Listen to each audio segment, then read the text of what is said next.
Je viens devant vous aujourd'hui pour vous faire passer un message. Et comme des millions d'Africains, je viens exprimer un ras-le-bol général. Oui, c'est vrai que tous ne pouvons pas prendre la parole, parce qu'il y en a qui sont privés justement de cette prise de parole. Mais quand nous pouvons le faire, faisons-le. Ça peut nous aider, ça peut nous fortifier. Et donc cette vidéo a pour but d'aider un Africain quelque part où tu te trouves, dans un coin du monde, à comprendre qui tu es et surtout à te fortifier. Cette vidéo est surtout pour bannir ce complot, cette théorie de la peur qu'une fois encore les colons mettent en place pour tuer davantage d'Africains.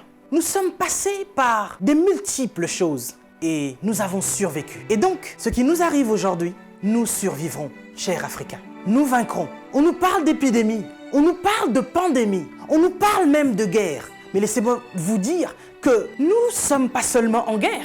Nous, les Africains, nous sommes en deuil. Nous sommes en deuil. Nous sommes en deuil depuis des siècles. Depuis que les colons ont mis leurs pieds sur notre continent. Depuis que nous avons été colonisés.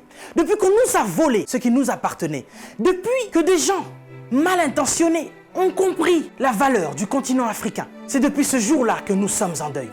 C'est depuis ce jour-là que l'Africain, l'homme noir, meurt.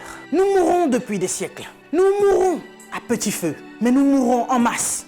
Ce n'est pas le Covid-19 qui va venir nous faire peur. Ce n'est pas cette épidémie qui va venir nous faire peur parce que nous sommes passés par des génocides. Et ce depuis... Laissez-moi vous rappeler une chose. Est-ce que vous connaissez un peu l'énocide colonial belge qui a eu lieu entre 1885 et 1908 par le roi Léopold II. Ce roi qu'on appelait humaniste philanthrope, il y a eu au moins un tiers de la population congolaise qui en est mort de ce génocide noir. On a coupé les bras à nos ancêtres parce qu'ils refusaient d'aller au front pour notre caoutchouc et notre ivoire. Et depuis, il y a eu tellement de génocides. Vous savez que nous avons été esclaves, pas seulement les 400 millions de déportés dans le monde, mais ceux qui sont restés même sur le continent africain sont aussi restés esclaves, et ce jusqu'à nos jours. Et oui, vous allez me dire que nous sommes au 21e siècle, bien sûr, mais nous ne sommes pas sortis de la colonisation. Vous savez, il y a des dates que l'on dit importantes, comme 1848, où nous parlons de l'abolition de l'esclavagisme. Il y a eu un décret qui a été signé. Chers Africains, on nous ment depuis 1848, où il y a eu l'abolition de l'esclavage. Nous avons jamais été décolonisés. Nous sommes toujours colonisés. Tout ce que nous faisons, ils mettent leur nez dedans. C'est vous qui ne comprenez pas. C'est vous qui ne comprenez pas que vous êtes forts. Nous sommes forts. Nous sommes puissants et nous sommes plus résistants qu'eux. C'est pour ça qu'ils ont peur de nous. Nous avons résisté au choléra, nous avons résisté à Ebola, nous avons résisté à la malaria, nous avons résisté au palu. Nous résisterons au Covid-19.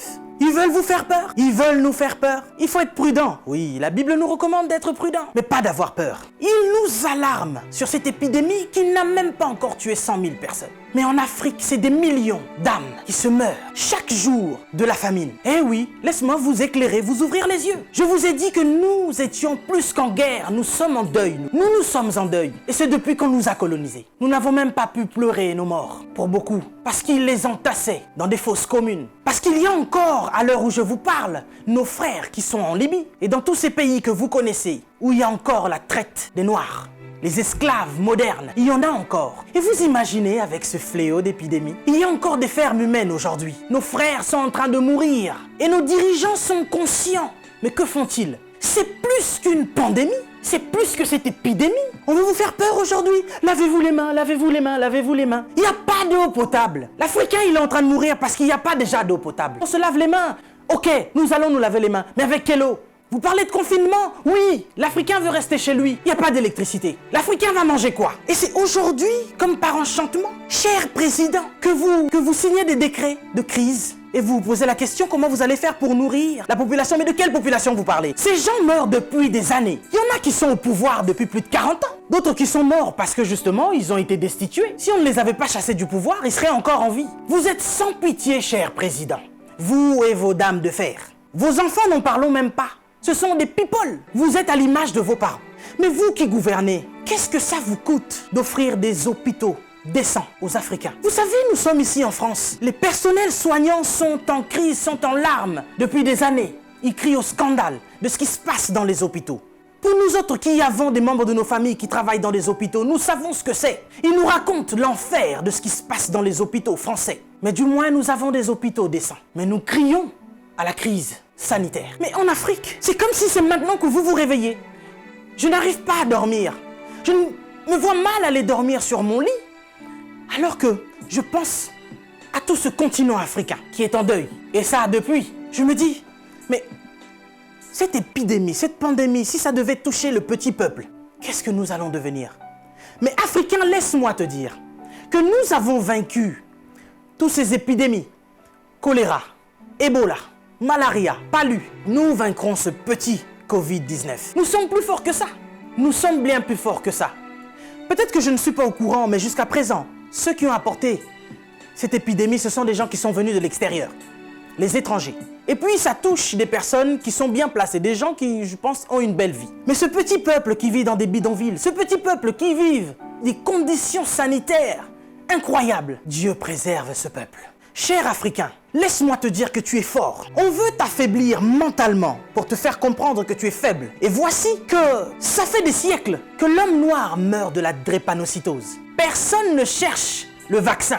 Personne ne cherche à soigner cela parce que, dit-on, c'est la maladie des Noirs. Mais soudainement, on nous parle d'un vaccin pour aider la population noire face à cette pandémie de Covid-19.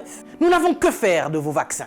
Et nous n'en voulons pas. Si vous avez envie de faire des tests, testez vos animaux, vos chiens, vos chats. L'homme africain n'est pas un animal. Nous ne sommes pas des cobayes de vos labos pour que vous commenciez vos tests sur nous. Ça fait des siècles que vous nous testez. Ça fait des siècles que vous nous faites souffrir. Depuis que vous avez découvert que le continent africain était le jardin d'Éden, vous ne voulez pas nous lâcher. Nous souffrons, mais nous sommes en train d'enrichir plusieurs. Nous mourons de faim alors que nous nourrissons plusieurs. Quelque chose m'a fait rire il y a quelque temps. 23 Italiens retrouvés clandestinement sur un port nigérian. Ah, depuis quand l'Italien rentre clandestinement au Nigeria? Parce que vous voulez aller vous réfugier en Afrique maintenant? Il n'y a pas très longtemps, sur vos côtes, vous chassiez les migrants de vos côtes. Votre Premier ministre a dit qu'il ne voulait plus. Il en avait marre de cette invasion africaine sur ses sols. Nous avons vu un migrant noir mourir dans les eaux de Venise sans que personne ne lui porte secours. Parce qu'il était noir, parce qu'il était africain. Nous avons tort parce que nous sommes africains ou parce que nous sommes riches de nos sols? Parce que nous avons de quoi manger et de quoi nourrir toute cette planète. C'est pourquoi l'Africain souffre. Mais Africain, laisse-moi te dire que tu es fort. Laisse-moi te dire que tu es vaillant. Laisse-moi te dire qu'il en faudra beaucoup plus pour te vaincre. Ils ont essayé de nous décimer par l'esclavage. Ils n'ont pas pu, nous sommes encore là, et plus nombreux que jamais. Et nous sommes plus résistants que jamais. Parce que tous ces microbes auxquels nous faisons face chaque jour ne réussissent pas à nous décimer. Ce n'est pas un Covid-19 qui va décimer le peuple noir. N'ayez pas peur, tel est mon message. Je vous invite, chers Africains, à devenir beaucoup plus forts. Ne faites pas confiance à ceux qui nous gouvernent. Ça fait des lustres qu'ils sont là. Ils prennent leur retraite tout en étant présidents. Ils ont du mal à lâcher ce fauteuil qu'ils pensent être éternel. Qui a déjà fait 200 ans au pouvoir? Êtes-vous assez fort pour faire 300 ans? Vous n'arrivez même pas à faire 100 ans. Mais vous êtes tellement médiocre, ignoble. J'ai suivi plusieurs de nos présidents africains qui ont copié le discours du président Macron. Bande de marionnettes, bande de gigolos. Vous n'êtes même pas capable d'écrire vos propres discours, au point où vous devez copier sur ce que Macron dit. Lui-même, il est en train de mentir à la population française. Son gouvernement nous ment depuis le début. Et vous, vous suivez Macron pour continuer à mentir aux Africains? Mais nous, vous nous mentez depuis des siècles. Vous nous mentez et encore vous nous mentez. Pour remplir vos poches. Vous vivez dans des palaces, mais vous vous souciez même pas de ce que l'Africain doit manger. Oui, nous sommes en deuil. Et depuis des siècles, nous sommes en deuil. Parce que nous ne pouvons pas manger à notre faim. Parce que nous ne pouvons pas avoir de l'eau potable. Parce que nous ne pouvons pas avoir de l'électricité. Regardez à l'est de la RDC. Il y a un génocide qui perdure. Des gens meurent. Qui en parle? C'est sous silence. Et aujourd'hui, l'OMS vient nous parler de la pandémie de l'épidémie qui n'a même pas fait 100 000 morts dans le monde. Ces millions de Congolais qui meurent chaque jour. Qu'est-ce que vous en faites? Vous nous parlez de crise? Vous voulez prendre des décisions de crise? Mais nous, ça fait des siècles que nous sommes en crise. Qu'est-ce que vous faites, cher président? À part manger et boire et faire des fêtes. Vous parlez confinement? Oui, l'Africain accepte.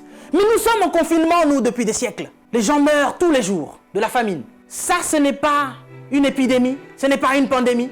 Des jeunes filles se font exciser tous les jours en Afrique de l'Ouest. Boko Haram est en train de exterminer des gens. Ils violent des femmes, ils séquestrent des jeunes filles. Boko Haram, qui leur vend des armes? Qui en parle? Et à cause du Covid-19, vous voulez faire paniquer les Africains qui vivent déjà en panique depuis des siècles. Quand nous voyons nos frères qui essayent de fuir leur continent et qui meurent dans les eaux de la mer, ça c'est un génocide qui perdure depuis des siècles.